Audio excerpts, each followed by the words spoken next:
Let's cut through the noise around the UK. Yes, there's political drama, economic uncertainty, and as a Brit, I'll admit sentiment back home isn't exactly optimistic. But that's precisely why serious investors are paying attention. Despite the headlines, UK property remains one of the most resilient, transparent, and consistently performing asset classes available, especially for those thinking longer term. I'm Norman Lowe. I'm based in the UAE and I work with high net worth investors globally, many of whom are building multi-jurisdictional portfolios. Some prefer to work with me on an advisory basis.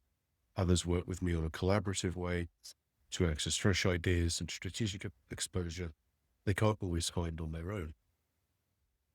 UK property has quietly delivered reliable compounding growth for decades. Over the past 50 years, only 4 of those years posted a negative return. That kind of resilience is quite rare. In fact, demand for UK property from international investors is rising sharply. Over 7 billion came from the US alone last year, and that figure is set to double. One major reason is the UK's legal framework. You get clear title, independent courts, no arbitrary rules, and it's widely recognized as the most transparent real estate market in the world. For global investors, this means that your capital is protected by one of the most trusted systems any. There's also a compelling currency angle.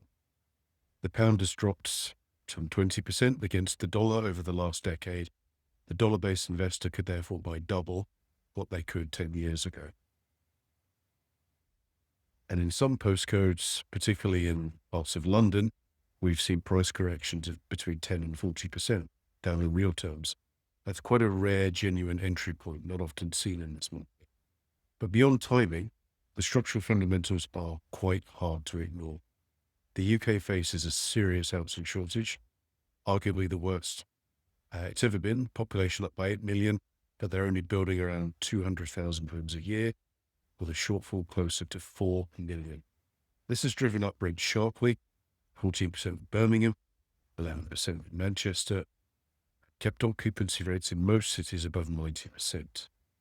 Historically, UK property has delivered average returns of around 5.5% annually since 2000. And in cities like Manchester and Birmingham, you're getting closer to 8%. And in the right areas, that could be 12 to 15%. Leveraging makes that even more attractive. Most international investors can access mortgages with up to 70% loan to value. This turns 8% net unleveraged growth into 20% plus returns year on year. So while the headlines may distract, the fundamentals and the entry points are speaking very, very clearly to experienced investors. If you're exploring ways to access these opportunities, navigate the mortgage process, or manage cross-border tax considerations, feel free to get in touch. I'll be happy to share what's been working with my clients today.